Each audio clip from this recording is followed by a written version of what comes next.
I mean, this is a weird question for me. It should be a weird question for every single person. I know. Like, I'm not really sure what to do with that one. No, I haven't talked to my mom in like 11 years. Deliberately so. Okay. Yeah. Because of, like, Did she ask you the same question? No. She's like, Jon, I'm your girlfriend. She's stuck in my body.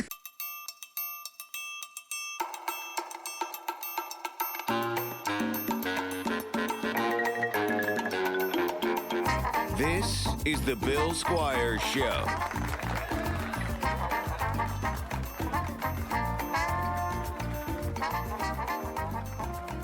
Hey, everybody. Welcome to the Bill Squire Show. I am your host, Bill Squire. I'm here with Tommy LC. Hi. And Ants. I'm not a fucking cop. Not a fucking cop. And we got a special guest in with us today, Jon Nix. Hi. Thanks for having me on. Thanks for coming on, man. We appreciate you stopping by. Did you celebrate St. Patrick's Day in any way? We all went pretty hard. No. I just made corned beef and watched bad movies. What bad movies? Bad Irish movies? No. The 90s Spawn movie. Hell yeah. It's Irish enough. Yeah. That'll pass. What's it, Michael Jai White? Is that? Yeah. Yeah. Martin Sheen has like the most hysterical goatee in that movie. Oh, he's just chewing the scenery in it. John Leguizamo. I love that movie. Like, John Leguizamo's great in it. Yeah, he's the best part of it. Yeah, for sure. It was such a gruesome, like gritty. Like there wasn't really an R-rated comic book movie yet when that came out. Mm-hmm. Like I don't think Blade had come out yet. No, I think Blade was 3 or 4 years later. Yeah, and so it was just pretty violent, and like the special effects were cool enough, especially for that time. Mm-hmm. Like I love that movie. Oh yeah, they ran out of. You can tell that they ran out of money. Yeah. My favorite like weird fact about it is like the devil's face, like the CGI devil when he goes to hell, is like leftover CGI from them working on American Werewolf in Paris. Oh really? Yeah, it was like this shot they had. And they're like, I don't know, you can have this, I guess. Since you have we'll money. make this work. Yeah. Didn't that movie come out like in the 80s? No, in Paris, like the weird like late 90s post-Scream sequel. Yeah, that was the one with. I was like, man, that's like long. Who was the one that was in that? That was he was in a bunch of stuff in the 90s. And then, what was his name? I gotta look that up now. Yeah, I can't remember his name, but he was that very like Boy Meets World kind of leading man. Yeah, for sure. This is everyone's favorite part of any podcast when someone goes to look something up. I don't got a guy to look it up for me. That Spawn movie definitely benefited though from sort of being years ahead of the Marvel Cinematic Universe-ification of Hollywood, where they could get away with that movie kind of doing whatever the fuck they wanted. Mm-hmm. There's really no market for stuff like that. Yeah. And if it made any money, they're like, hey, we did it. Well, I mean, yeah. Tom Everett Scott was the guy. Tom Everett. Oh, okay. Yeah, that is a 90s ass guy. Yeah. was he from the movie The O-Neaters? That thing you do? Okay. Yes. Yeah. That movie too. That's a very good. The Spawn movie though. Tom McFarlane didn't come out of pocket to make that, did he? I'm not sure. I don't think so. No, because I don't think he.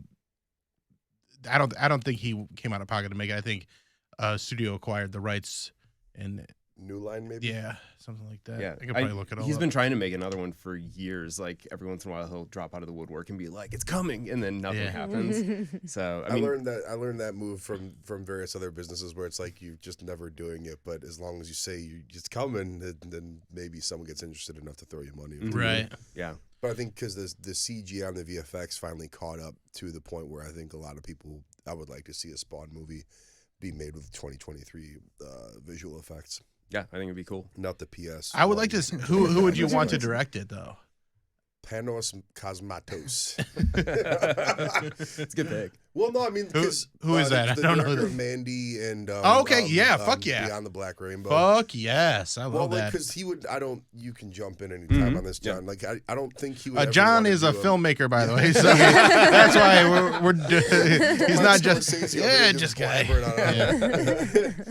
No, but John, like, because Panos Cosmatos probably wouldn't want a $250 million tentpole movie, right? Like he'd want to make. I feel like he would, honestly. I feel like with no strings attached. Well, there's always strings attached. The second you have a budget that big, you have to worry about like hitting a wide enough audience. Well, and with the MCU and all these cinematic universes, there's 19 probably plot points that they have to drop in there. Like, well, wait, you can't do this. You got to do this fan service and all this stuff. Yeah. So, but with Spawn, I feel like, or like, I think you'd rather, and maybe you could relate. Would you rather take like $30 million and be able to do whatever the fuck you want, or would you want like a $300 million movie where it's like, if this does not open for $800 billion opening weekend, you're never working again. Yeah, I would never want that pressure. It's a lot. Yeah. It seems like hell, and then especially if you're working in the world of like Star Wars, you just get death threats for the rest of your life from like crazy fans. They're just like, "How dare you put a woman in your movie?" Yeah, right. I mean, I think that I saw a black person speak, and they're in space, and I don't like it. All right? Non-binary Ewok Under the water.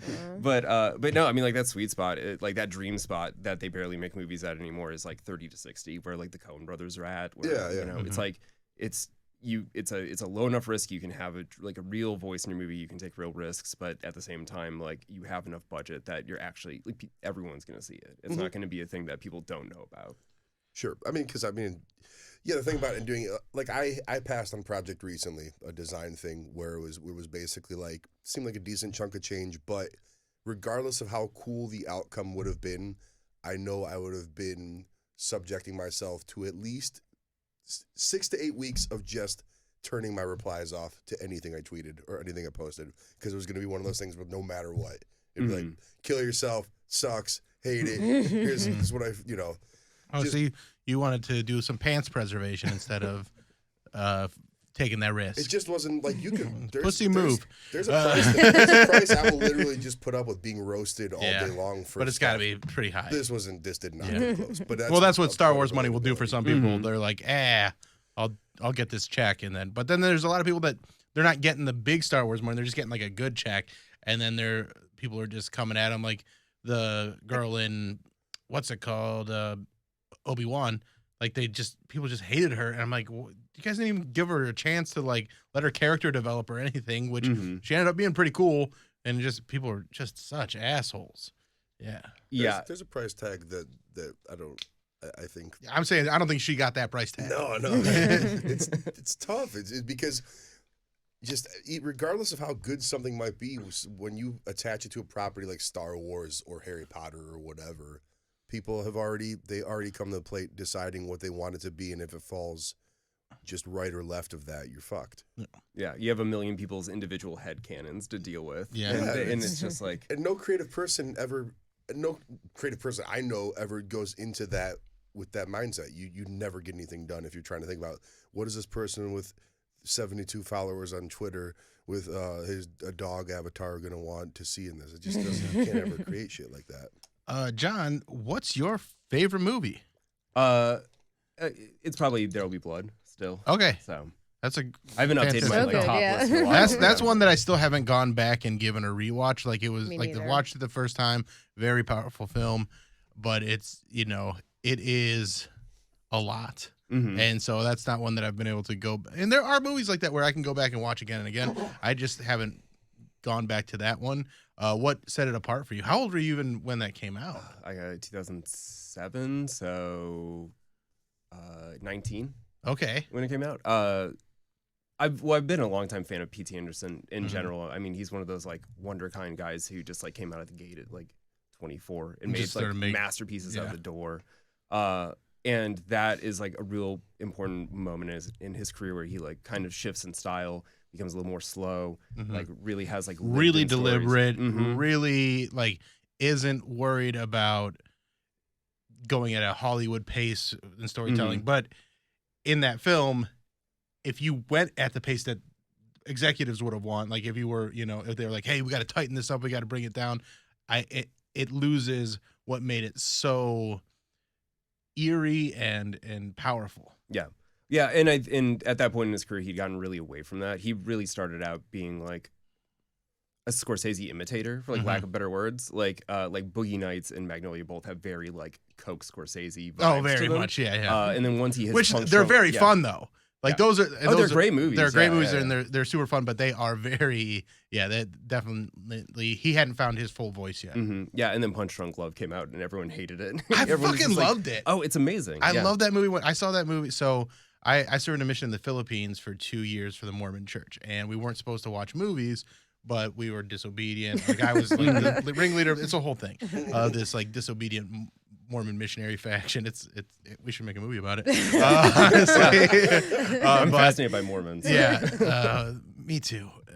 Really great stories. Yeah, but that was one of the movies that we watched. Like we would just buy like pirated DVDs from the the street vendors, and my friends or all these missionaries were expecting to be like a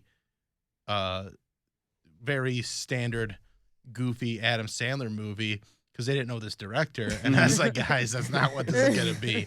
And we watched it, and they were all like, that was so fucking stupid. I'm like, are you kidding me? That was amazing. Yeah. And so I love that. Also, one that I've watched it once since then, but not one that I go back and watch a bunch. But it's a great movie. Yeah, it's funny that would be like. Well, I guess they weren't like outright banning it for you, but there's like nothing really that salacious in that movie. Outside as missionaries, we weren't supposed to watch any movies or TV. Gotcha. So like that was and that's pretty strict stuff, man. Why'd you leave?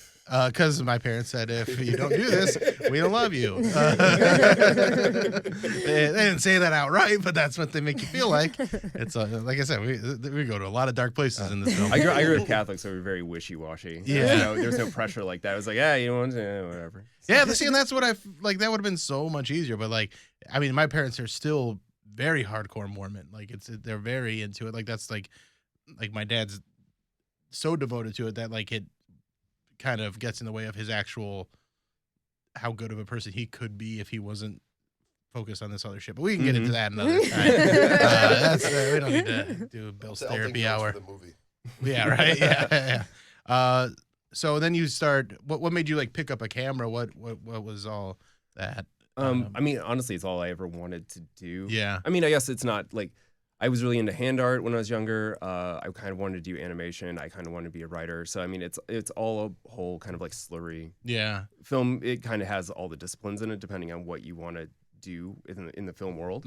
And it's always been my favorite art form, and I've never wanted to do anything else. Yeah. Well, seriously. That's awesome to have that goal and then be able to like go towards it and do it. That's incredible.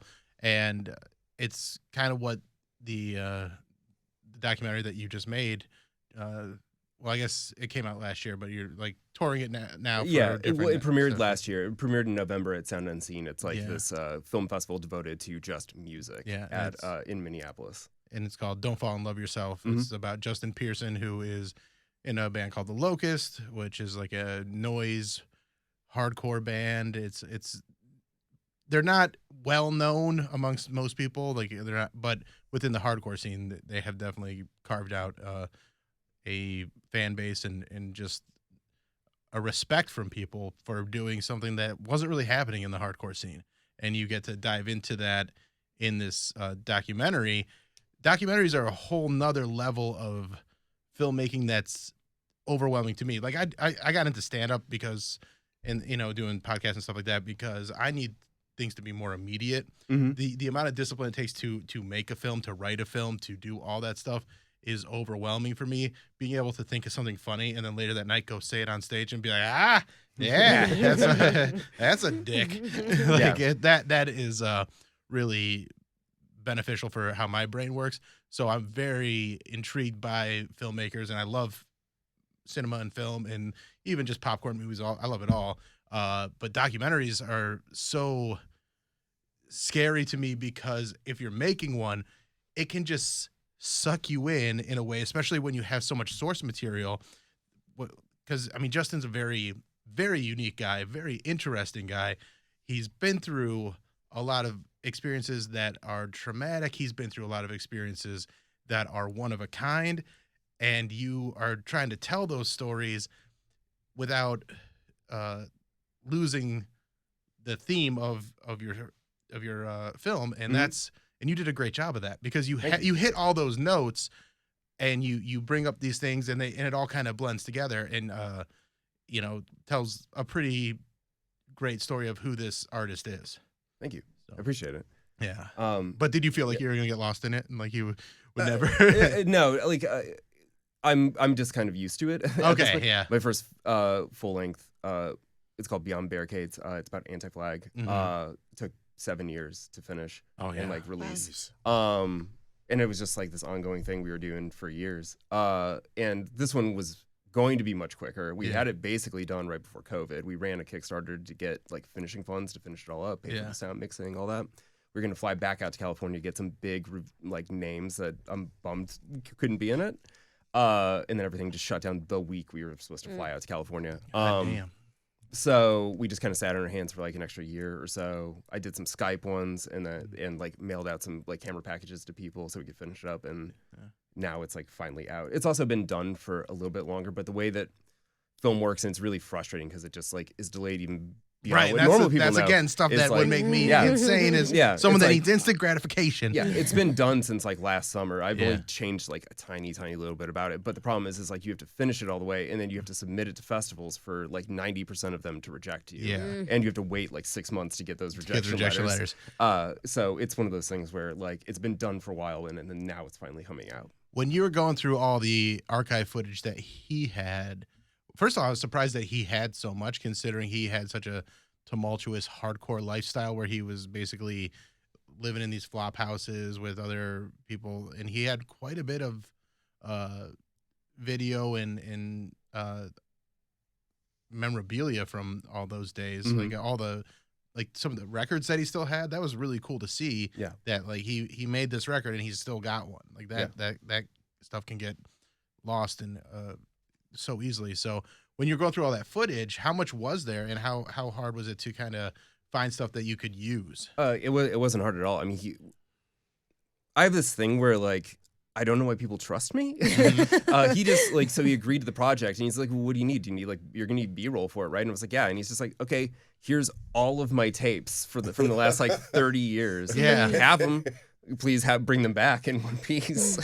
So I had like over 150 hours of footage to go through just from that, like not shooting anything. And the fact that you're like, oh, and that was easy, 150 hours of footage, and it's not all awesome. I mean, the Anti-Flag one had like 350. Okay, so well, it's even worse. So you've watched a lot of stuff, and then just knowing some of the stuff that I've done, like keeping yourself from rushing through that and just going, oh, I got enough or whatever, and like and having the patience to watch all that stuff.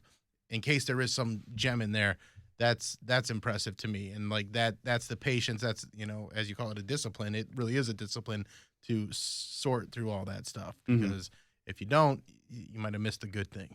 Yeah. With the fact that so most of that footage was recorded in mini DV or VHS. And the way that you import that is you just have to do playback. Like there's no faster way. Right. So it's from that angle, it's less that I had discipline and more that I was forced into just sitting there while it imported. And so instead of just going like, well, I'm just going to go watch TV while this does this and I'll check back in an hour and a half, I was just like, I'm just going to sit here and I'll take notes on the whole thing, log the time code. And then that way I have my first pass notes like before it's even on the hard drive. Oh, that's a great way to go about it.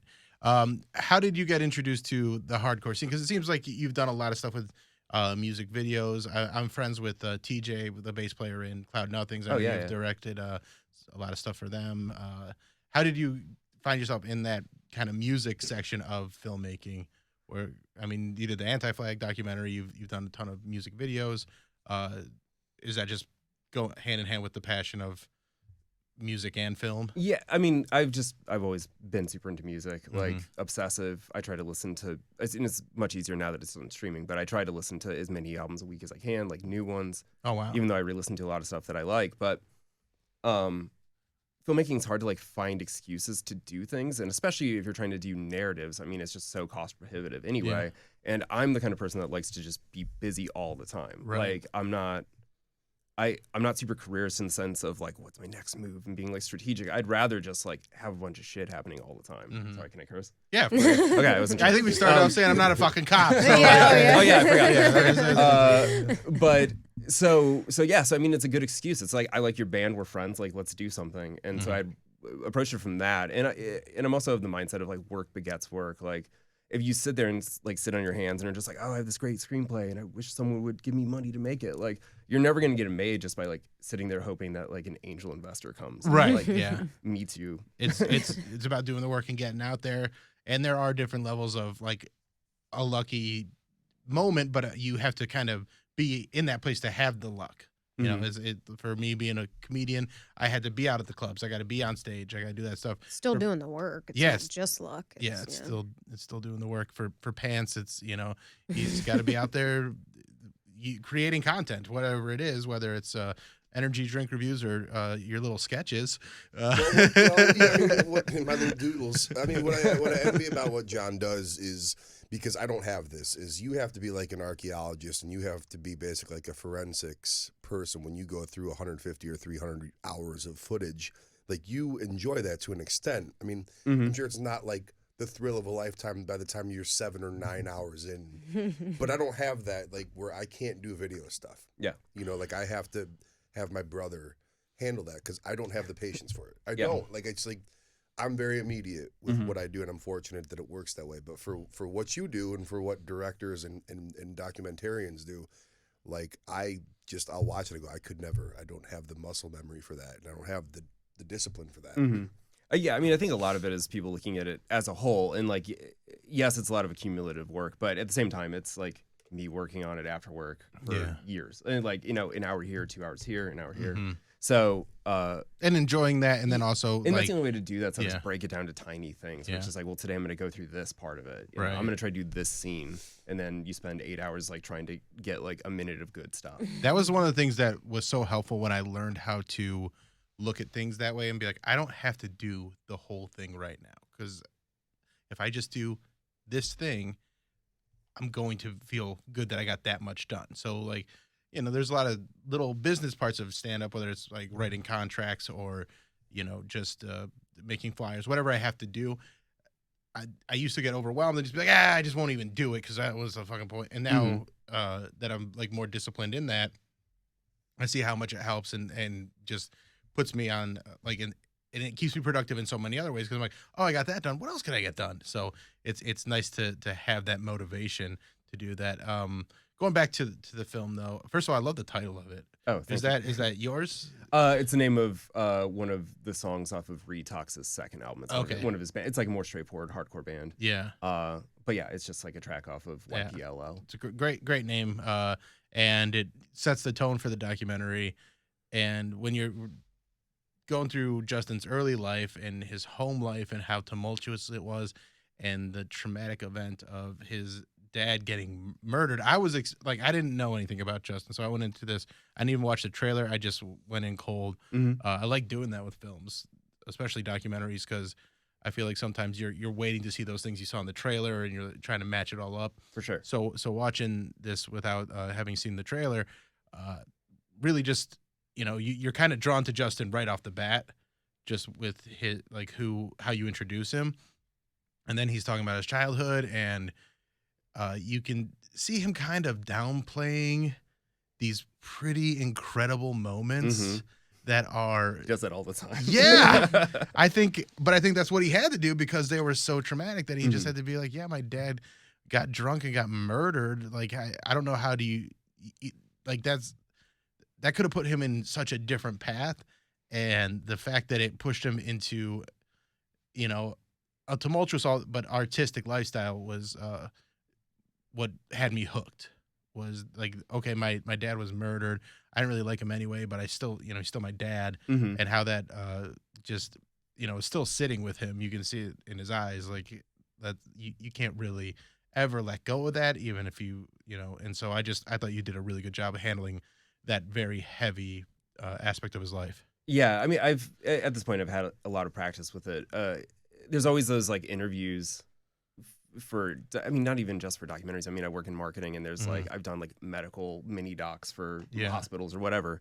And it's always just like, okay, now we're going to talk about the worst day of your life. Yeah. Let's just get through this together. When I do that stuff, I try to like have them recount it like logistically and then go over the feelings of it. But I don't like lingering. I don't like trying to get people to cry on camera. I think it's like And gross. I agree with that. Happens, if it happens naturally, if it's organic, that's one thing. But if you're just prodding, and that's why I like that you left some of your interview questions in there, because it gave us the tone of how you were speaking to them. Because I think there's a lot of people that when, I think it's kind of a thing with filmmakers like, oh, you should never hear the director's voice. And I think that was good that you left it in there, because it showed that you were speaking to him with genuine interest and concern, and not just trying to fucking get him to start crying on film.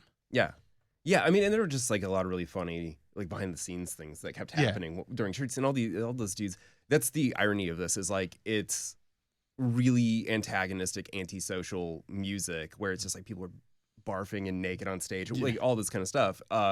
But they're like, every single person we interviewed was a sweetheart, and like they're all so easy to get along with. I'm like, it's because they get it out. Exactly. Yeah, but then you have to deal with like a level-headed person that makes like some kind of approachable thing, and they're just like a crazy person. It's so hard to deal with. Well, there has to be a self-awareness when you make music like that, and when you're part of that scene. So and also when you're just barfing and shitting on stage. It's not like a dude's gonna walk in and sit down on a casting couch and just be like, hold on, and just barf all over. Yeah. Well, and that was one of the things that I thought was really interesting is the evolution of the Locust. Because I didn't really know anything about this band, but he was talking about doing weirder things and being more experimental, and talking about his, how he liked Devo, and then when you see him start to implement that stuff, and the pushback by the crowd, and the fact that they dug their heels in and were like, this is what we're doing, fuck off if you don't like it. Mm-hmm. And then people go, oh, that's even more hardcore than staying up here in a dirty tank top. That they're telling us fuck you. They're not telling everybody else. Like they're really digging into this and having a good time with it.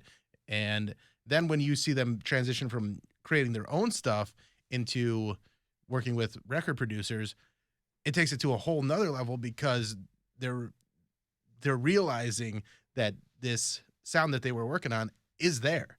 It's absolutely there. And it, when you listen to the albums that were produced and recorded properly, it absolutely is the sound that they wanted. And it was cool to hear the hardcoreness with the weird synth and moog and all that stuff. I dug it, even though I'm not into that kind of music. I appreciated the process. Yeah.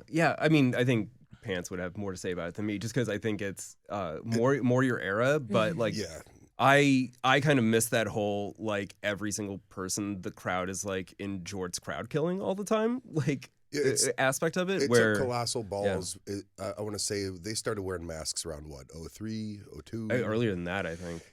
Just the hardcore scene, whatever you want to compartmentalize that scene as, was such a serious, cool guy, hard-nosed scene. So to put masks on and sort of do anything outside of just wearing cargo shorts and black t-shirts would be received hostile. I just remember, and they're in shorts and they all weigh like 100 pounds soaking wet. Like none of them had muscles. The scene around that time was just so it was almost easy to be provocative in a sense if you were willing to have the balls to do what the Locust did. Yeah. And it is just, there was clear boundaries and lines, and hardcore's always kind of been that way. And so I remember, because I saw them and stuff, and I was kind of like, I was like, I don't know if I loved it when I saw it, but I was like, yeah, it's anything different compared to what just, the same 5 dudes with shotgun haircuts or fucking, crew cuts. It's okay. This is something I'm at least giving credence to and paying attention to. Yeah. And I think it's funny how ahead of the curve they definitely have proven to be, just because, I've met older hardcore dudes that are still kind of ambivalent about it, still have kind of their same opinions from when they were 20. Yeah. Where like you look at Zoomer bands, like any Zoomer band that I end up having like conversations with are like, oh fuck, you're doing that? Like, like they all love it. Like, and they all kind of get it, because especially when you look at like where hardcore and noise and just like antagonistic alt music is at right now. Like it's all in that same kind of vein of like, we're gonna be super sarcastic up here, but we're gonna be brutal and proficient, and we're just gonna like have fun with it, and we're be inclusive and not like macho about it. Yeah. And that's kind of who they were, and like they kind of paved the way in that. And so it's cool to see that, and then also just see who he was outside of the band, and how he really was just kind of this nice, willing to be funny dude. Like the whole Jerry Springer thing, I saw that episode. I remember seeing that. Yeah, so do I. Yeah, before I ever knew about. Yeah, like, I didn't know anything. I just remember seeing it. I didn't like when that came on. When he mentioned that he got this call from his friend, and like, we're gonna go on Jerry Springer. I was like, I knew exactly who it was, because we had the uncensored version of that tape. Me and my buddy would watch that, and we just fucking laugh our ass off at that. So it was crazy that was such an impactful thing back then, especially because you had to either get it you had to rent the uncensored Jerry Springer stuff, or you had to catch a rerun. This stuff wasn't on the internet yet. I mean, the internet was there, but it wasn't. You weren't passing videos around really yet. So the fact that he could walk down the street and people would recognize him from that had to just blow his mind and be like, that's so silly. Yeah. Well, and it's that thing, and I think it's still there for older generations, where it's like, oh, you're on TV, so it's legitimate. Like somehow you're more real than if you were like being acknowledged in any other space. Right. Yeah, I think still to this day, when something that's so fringe and so on the outside ends up in a weird, just completely different context, like the mainstream, that's like people immediately take notice, even if there's only like that vague understanding of what they do.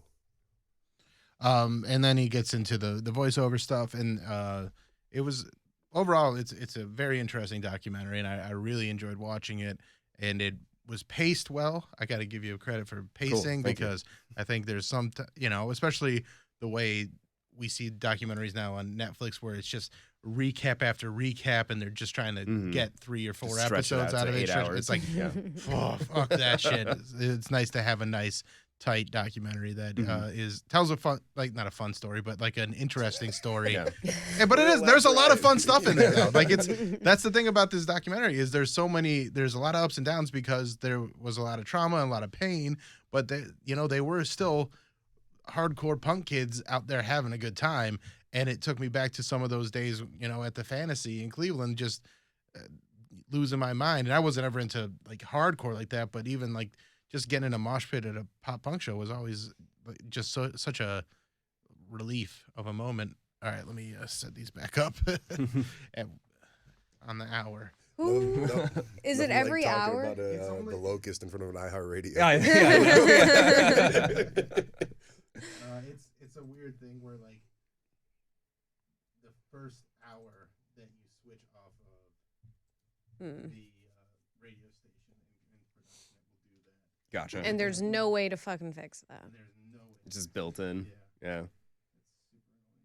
So I try to always do it, but I didn't do it before 7 o'clock. I see. Oh, so it was something you could. Okay, got it. I have a little workaround. I just didn't do it tonight. Gotcha. All right.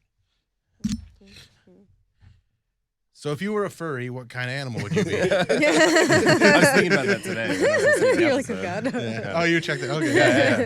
Yeah. We got Pandy Savage over there. Yeah. What was yours name? I don't remember. You don't remember your name? I don't remember your names either. I just know you're a cat. It was something. It's not Nirvana. It was not. It was not Nirvana. Well, I don't know. It was probably something basic. I'm so close to remember ambiance. No. Ambiance. No, it was not ambiance. I have no memory, and I have not. I'm so listened to bad. that. I'm so slipping into like dementia in my 40s, but I remembered for some reason what your furry's name was, and I'm so mad that I can't remember. It's gone. Yeah. Yeah. Well, I can't remember either. Oh, you know what? Was it Twilight? It was Twilight. It was Twilight. The only reason why, yeah. We context clued our way to that one somehow. Yeah. And I was Chancho. Chancho. Chancho the rhinoceros. Binoceros. Binoceros. Thank you for listening. Appreciate that. All right, what animal would you use? I don't know. You're like, I have no idea. I'll put you on the spot here. I have no idea. I can't. Just pick one. Do you have an animal? Favorite animal? Yeah, I like octopuses. Ooh, that could be a fun Octopus one. would be a really fun one, Very especially fun if you got into the real sexual part. The tentacles. I always wish I had extra hands. Tommy loves a tentacle. He's got some. Well, thank you for listening to the show. The not the tentacle one, the furry one. I appreciate it. Yeah, that was a fun episode. I mean, I listened to the last few. Oh, okay. Great. So I've been listening since you joined. Like, I didn't know about it before then. So. Yeah, well, thank you for checking it out. Appreciate it. We have a good time. I went back and was like just going through Facebook memories and stuff like that, and there was an episode when AJ was still on where he posed a question, and I figure it's a tough enough question that we could probably rehash this because nobody was here's I ever on? answered. No, you weren't even on yet. Okay. So it was if your girlfriend and mom switched bodies. No, I was. I You were know. like you joined a few. Yeah, After. yeah. Your girlfriend and mom switch bodies. And I was on the only for way they sure. can switch back is by having sex with one of them. Which one do you have sex with? Would you have sex with the mom in the girlfriend's body or the girlfriend in your mom's body? Yes. John? Oh, okay. I feel first. You're the guest. I mean, this is a weird question for me. It should be a weird Because question his for mom every is his single person. girlfriend. I know, So like, I'm not really I've been- sure what to do with that one. No, I haven't talked to my mom in like 11 years. Oh, Deliberately so. Okay, Oh, yeah. Because of like Did she family ask stuff. you the same question? No. She's like, John, I'm your girlfriend. She's stuck in my body. No. See ya. As far as that kind of stuff, I went to Catholic school as a kid, and like my mom's go-to move, like basically every day, where she's just like, "That priest didn't do anything to you, did he?" And it's just like, why are you paying money to send me here? If, Right, like, you're that We're gonna here. ask if you every. know about this, Right. Like well before like the Boston, Globe did all the reporting on it. But then on top of that, like we could use this money. This would be better put to other things. Anything. That's such a Yeah. sweet way to show that you care about your son. Right. Yeah. Like, I think it's that like, oh, you'll get a better education than at like a Florida that's like public taking school. your kid to the zoo and throwing him in like the gorilla pit. Like, you didn't get your arms ripped off by that chimpanzee. I just want to make sure you're okay. So you didn't answer the question. Yeah. You tried to I get be around interested it. enough to dodge it. Right. You're doing a good job with that. Yeah. Yeah, I don't know. I guess my girlfriend's body. I guess. Okay. Yeah, I know. Your- that's what I your would have to mom's say too. inside your girlfriend's body. Yeah, sure. Yeah. I don't It's want. the I don't, girlfriend's body. Yeah. I'm Yeah. troubled by how quickly I came up with what my answer would be. Is it the same? Yes, because it would be my girlfriend's body. Yeah. And then I could show. This is so fucked No. up. You can show your mom the Look how video. good your fucking son fucks, Mom. Marcy, I can't say That's kind of the same answer that I had. Check this Was dick out. like Oh, it's an ego but thing. Dad You never want made you to come know. like that. I'm definitely texting my mom. Do not listen to this one. Alrighty, we're live streaming it to her right now.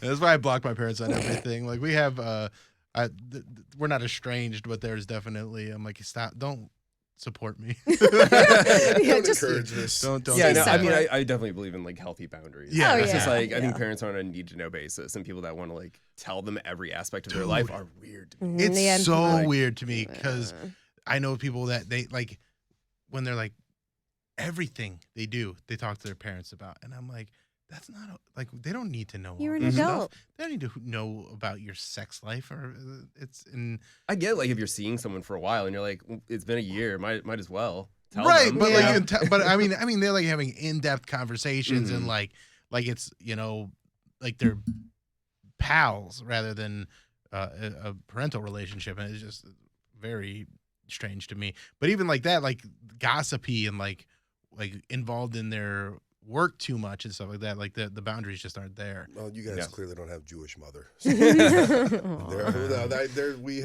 I'm not talking blow by blow stories with mom from sex stuff, but yeah, it's I like for a long time I didn't tell her anything because I didn't want to. Are you sure you want the girlfriend's body, bud?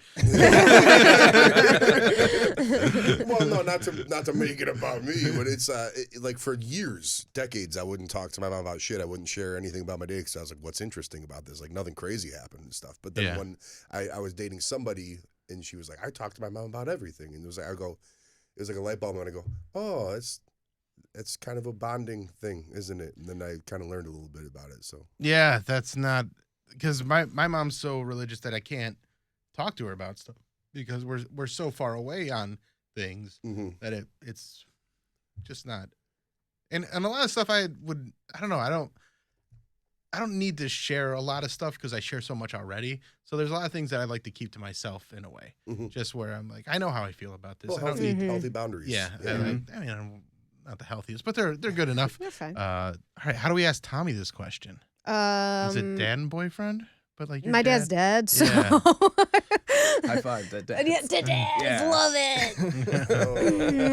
All right, quit bragging, guys. No, I know. My dad's No, pretty still be mom. My dad could be dying right now. All right. Yeah, I'm sorry. It's going to be the same answer. Not anything exciting. Yeah. But yeah, I don't. Yeah, I no don't- one, yeah, no one wants no. to look At think their about parent. looking at their mom's face while they're railing Banging, yeah.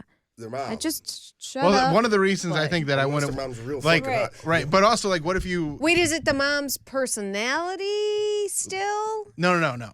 So it's like they're like whoever Like Freaky you Friday. are. Yeah, Freaky Friday. Okay. Yeah. Yeah. So all like right. if I was to choose having sex with my mom with Danny's personality in my mom's body, I'd have to somehow get turned on by my mom's body. And I don't think No, I could do exactly. that. Yeah. Like I But just don't or what if I got too turned on by my mom's body? I don't want to learn that about myself, you know? So I don't even like stepmom, mommy. Oh no, I don't son get that porn either. Like, so I'm not turned down by any of that. So yeah, it's No. very like the visual of it. Yeah, just that's a non-starter. Yeah. All right. Can't. How do you feel about like the friend's mom though?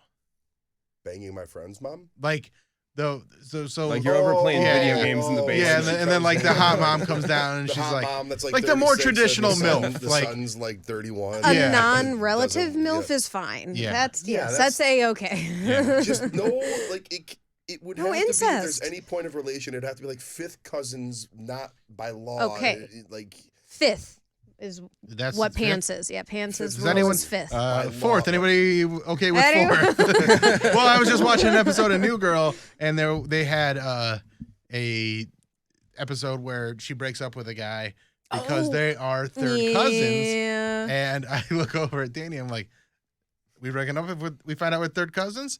And she's like, yeah. And I was like, I wouldn't tell anybody. well, that's how you know you're in love. I don't. Yeah, no. It's as long as there's no familial relation. Yeah, that's. But that's the whole. Yeah, but like third cousins, pretty far actually.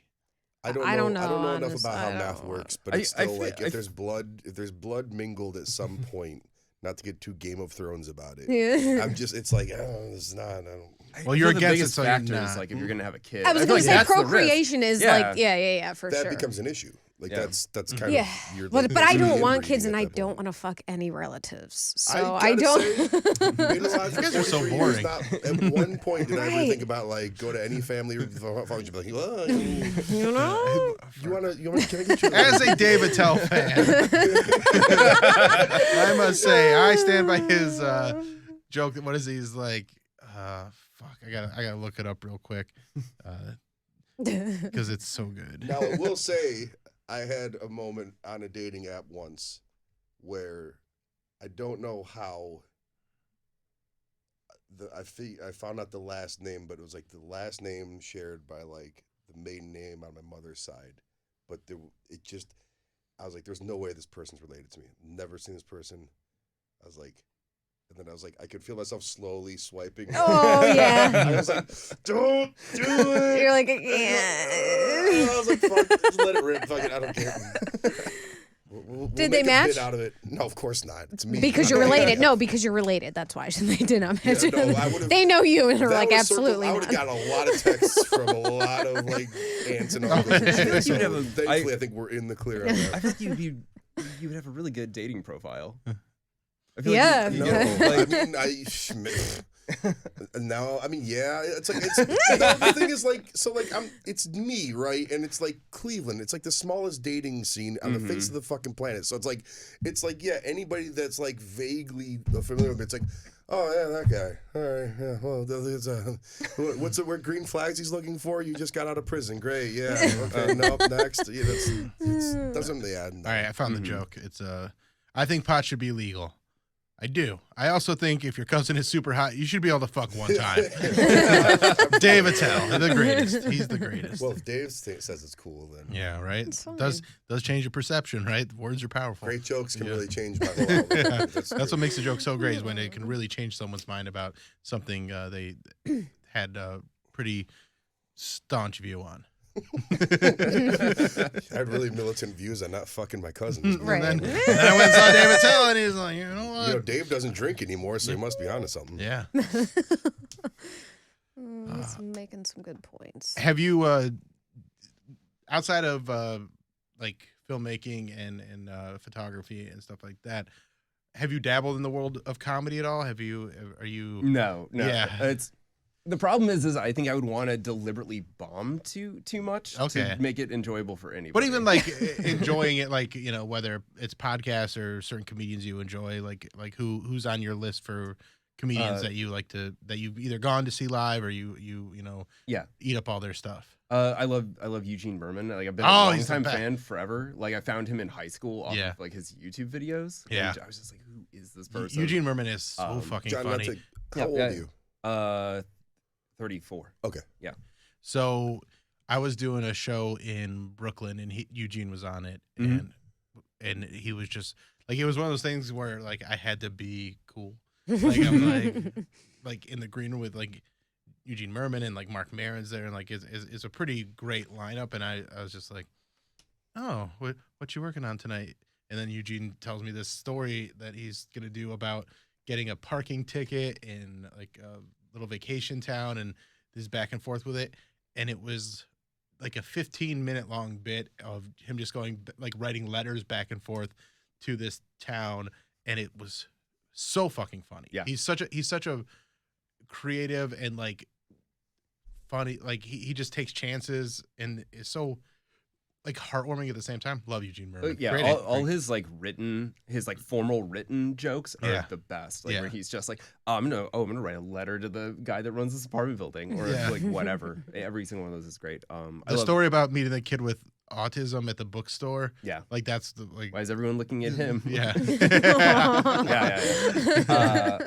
Yeah, it's great. Yeah. I love Kyle Kinane too. Oh, Kinane's but got I mean, a new special coming out on March 30th. So out? when this comes out, it should be well. It's available to buy now on his website, and then you can watch it on YouTube for free on March 30th. And you did some work on that for him, right? No, I posters. Or he took a sticker design that I made a while back and he used it as for the stage backdrop. Oh, that's what it was. Which was cool. Like it was like, you know, so yeah. Yeah, that's very. But cool. no, I Kyle's my favorite. So like, I have your poster hanging up in one of our rooms. Yeah, it's in my book room. He could put out 73 more specials, and I don't feel like there will be zero drop off ever with anything he does. The beauty of Kyle is he does such a good job of finding the joke that like he can find something in a mundane topic, or he can tell a story, or he can talk about something controversial and do it in such a funny way without it being just, you know, going for the grown laughs or going for the, like, you know, you can't cancel me laughs or whatever. Like he's just very clever with it. And I think the story about him getting a blowjob from a girl that's mentally handicapped is like a perfect encapsulation of that. Where it's never making fun of her. It's always back on him, but it's still an incredible story. No, he toes the hardest of lines with he doesn't ever come close to punching down, but he'll dangle it out there because I don't think he's ever recorded a special where he tells that story, right? Because I've heard it. It's on an album. Yeah, because I've seen him do it live. His last one. Where he just goes, I just remember he talks about it, he does it. I'm gonna fuck it up, but he goes, "I'm gonna explain what happened," you know, because there was like the entire room there's a silence. He goes, "I'm gonna explain," and then it's like he goes off on what feels like a 30-second story, which he really does like a 14-minute long bit. It's unbelievable. For me, it's like I really like art that straddles high and low at the same time. I mean, it kind of goes along with the doc, but like I like stuff that's like very populist and like confrontational, but at the same time is like highly educated on the back end of it. Yeah. And for me, like the Canaan joke that like I quote constantly is his like tow truck one, where he's just like, I saw a tow truck towing another tow truck, and I thought, wow, what a great symbol for how pillars of strength sometimes need help themselves. But then I just turned to my friend and I said, look at those 2 trucks fucking. And that's that whole, I think that's lost on a lot of people, where there's a lot of people, you know, especially we talked about it in the episode that comes out next week, or, you know, it'll be out now when this comes out, about Chris Rock's special and how he starts with the cancel culture thing and how that's more marketing right now than it is actual a topic that we need. Like the cancel culture thing's not happening. And it's just a disingenuous way to be like, oh, I can't say this. Well, I'm going to say it. And it's so boring, and it lacks that educated, or, you know, however, the smart way you said it. Yeah. I mean, when it comes to like the whole, one, I don't think cancel culture is real. I think like the only time it works is one, if there's like criminal charges against you, which is not cancel culture. It's you getting hit with repercussions. Justice, I believe, for your shitty actions. But then the other thing is like, unless like the only other circumstance is like if you can get a person's audience to completely disenfranchise them, which doesn't happen at this point because people can just like vice signal all day long, right? And be like, yeah, I did cheat on my wife. Yeah, I did launder money. Yeah. What are you gonna do about it? It's like the whole Andrew Tate thing, where it's just like no matter how bad it is, just be like, no, it's not wrong. Right. Like, so I just like I don't buy it as a real thing. It feels very suburban and lame to me, and like, oh, I'm being so edgy, look at me. Well, I'm shoplifting. Well, like it has that vibe to me. It's also like the sign that like you just don't have anything left to learn about yourself or the world you occupy, where it's like it took me like 20 shots of Jameson. I was talking to a girl about the Rock special, and I was like, you just can't, like, it's like when you're a fucking 100 millionaire and, you know, you're single and you can afford, you know, like all the greatest like healthcare in the world and everything, and your kids are taken care of and your ex-wives are taken care of. It's like, who are you talking to? Like, how are you relating to anybody, and how can anybody relate to you when you've been untouchably rich for decades? And it's like, what are you talking about your life that anybody can, there's no commonality there. Yeah. Well, and that's what I think Chris Rock did so well in his special, when he got past the, you know, the bullet point stuff of like, I got to talk about this pop culture stuff, and got into his personal life and how his kids are spoiled. That is incredibly relatable to a lot of people, that they don't want to acknowledge that they're the reason their kids kind of suck sometimes, is because they've actually given their kids a very comfortable life, and they haven't had to, you know, that they furnish them with entitlement and then are mad at them for doing so. I mean, is there anything more boomer than that? Yeah. I mean, I think that's the irony that a lot of parents don't get. Well, I think a lot of people that just have kids like don't interrogate it in the first place before they do it. They're just like, this is what you do, and then you have it, and you're like, oh no, I have to make it be a person. But I think that there's like an irony in like, oh, I want to give my kid the best life possible, and it's just like, you're just gonna make a terrible person. This is what you're gonna do there. Like, you should definitely give them like mild trials and tribulations so that they like build character. Right. Like going to the Chris Rock thing, I think it's like once you stop like mowing your own lawn, like you lose touch. Like you need some level of like toil to keep you grounded as a human being, or like, to be able to like relate to normal people. He also had the Will Smith hanging over his whole fucking hour, where it's like everyone I think watched that going, when are you going to talk about getting slapped? Like, when is it going to happen? And so it's like he kind of couldn't win in that regard to defend him in an extent, because then he finally got to the Will Smith stuff, and then everyone's like, here it is, he's playing the hit song now. Like, we've all been waiting to hear it, and so. But and again, I think he did a good job with that. The only problem I really had was like the starting off with the cancel culture stuff, and he still did a good job talking about it, because I feel like he said the same thing, like, you're not canceled, really. Like but it just, even hearing that stuff, I'm just like, But getting into his dating life and his kids, I thought that was the actual best part, like the best comedy in that special. And that's the stuff that I like to see, is, you know, that stuff that walks on that edge of silly, maybe sometimes a little bit heartfelt, can play stupid, but also is deeply rooted in some, whether it be personal growth or knowledge. I like that. I like a layered joke for the most part, but I also like something that's just stupid. Yeah, same. Like some real stupid shit. I mean, it doesn't always have to be blended for me. I mean, I'm the kind of like, I'm into watching like a 4-hour-long slow cinema movie, but then I'll watch Dumb and Dumber right afterwards. Yeah. Like I'm down. Like as long like you.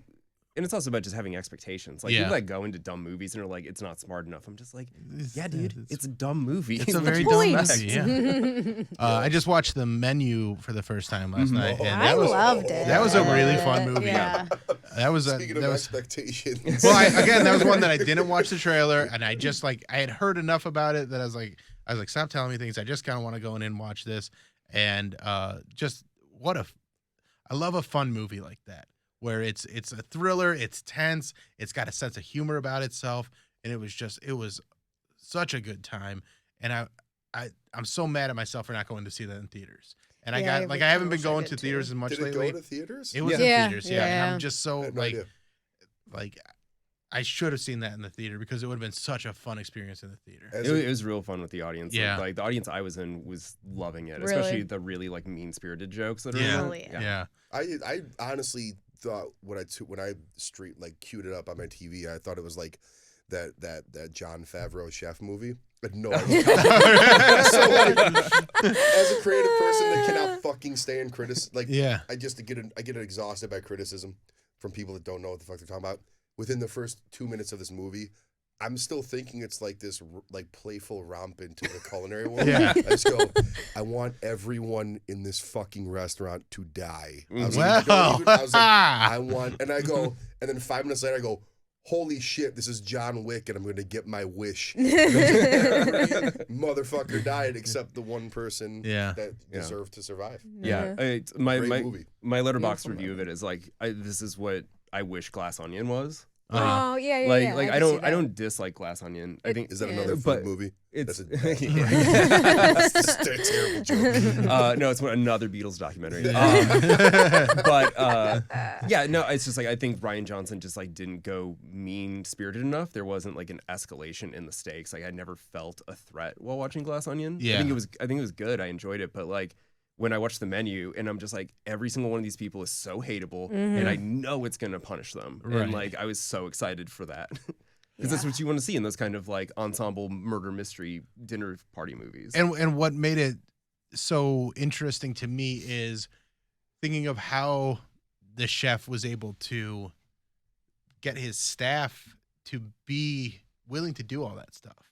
Like writing that backstory in my head and how he had to incrementally get them to do crazier and crazier things so that when it came time to pitch them this idea, they're like, yes, chef.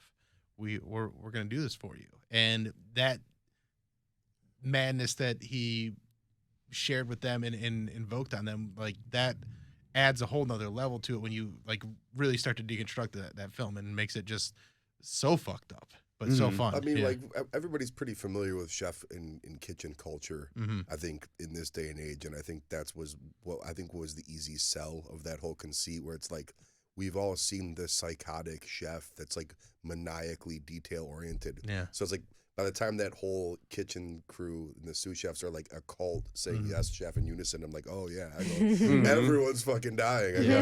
I'm so excited right now. Yeah, well, and it's a very like Salt Bae kind of thing where it's like it doesn't even become about the food. It's just like the cult of personality and the idea of like I've had this experience. Look at me. Yeah. Kind of a thing.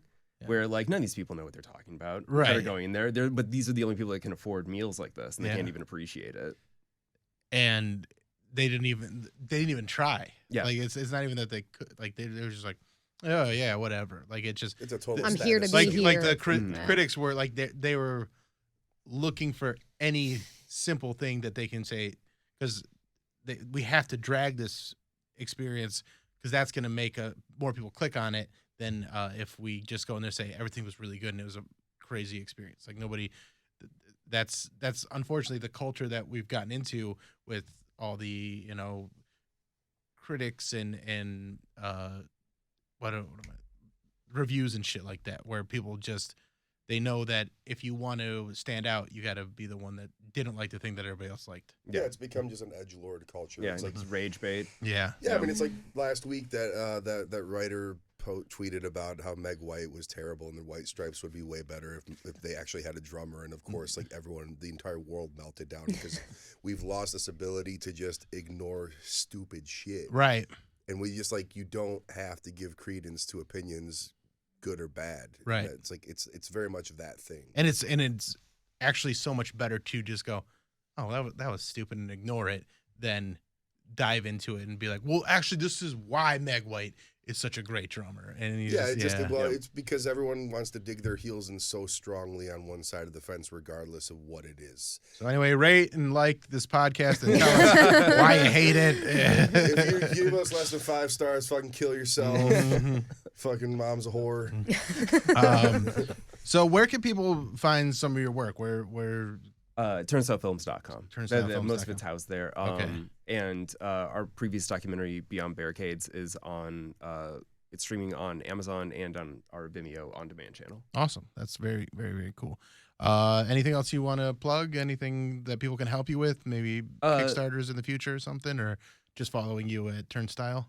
Yeah. So I'll try to do this. Is like a long thing. Go for it. So April 2nd, it's playing at the Grog Shop in Cleveland. And then on the 4th, it's playing 2 showings down at the Nightlight in Akron, one at 5:30 and one at 8 p.m. All screenings will have Q&As with me and Justin Pearson. Okay. Earthquaker Devices out of Akron is like being kind enough to fly him out here so that way he can like do the screenings properly. That's really cool. Yeah, it's gonna be sweet. The Q&As are gonna be conducted by Jason Pettigrew, who's in the documentary. He's the former editor-in-chief of AP Magazine.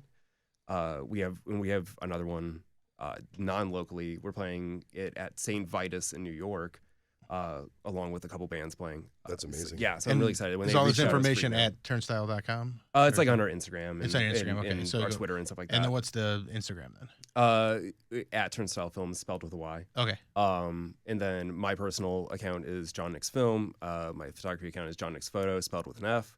And I also have a small publishing company that I started this past year. That I have a few releases coming out from the next couple months. Busiest guy I know. Yeah, no. Yeah, seriously. The website for that is With an X Books. Branching out and diversifying your services Yeah. at all. I'm trying to find ways to not require sleep. That's most of the Oh, time. bro, You do man. great work, So- John. Quality drop. I need Yeah. something that's not going to burn me out. But yeah, so the website for that is withanxbooks.com. Okay, So, awesome. and, yeah. Well, thank you so much for coming by the podcast. Appreciate you stopping in. And I think I'm going to try and come to that screening on the April 2nd at the Grog Shop. Love to be at that. And check out Jon Nix at Jon Nix Film on Instagram, Twitter, and everything. Twitter and all that stuff. And thank you guys for checking out the Bill Squire Show. We'll see you guys next week. Bye.